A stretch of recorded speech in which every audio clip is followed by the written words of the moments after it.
Akibat mencoba memisahkan perkelahian, EL Security di salah satu perusahaan perkebunan Kabupaten Oku Timur akhirnya tewas setelah ditusuk senjata tajam oleh buruh tebas. Atas kejadian ini pelaku sudah diamankan petugas kepolisian.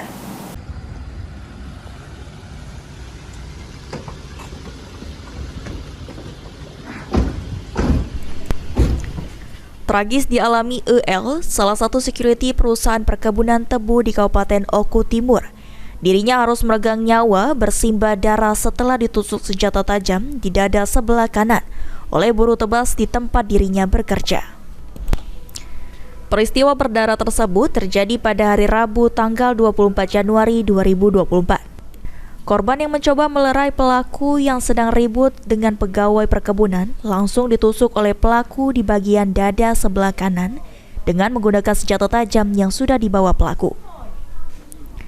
Kasat Reskrim Polres Oku Timur AKP Hamsal menerangkan, korban sempat dibantu warga untuk dibawa ke rumah sakit terdekat. Namun nyawa korban tidak dapat tertolong dan akhirnya meninggal dunia.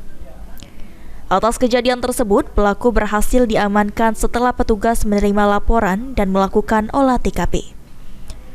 Dari pelaku diamankan barang bukti senjata tajam yang digunakan pelaku menusuk korban.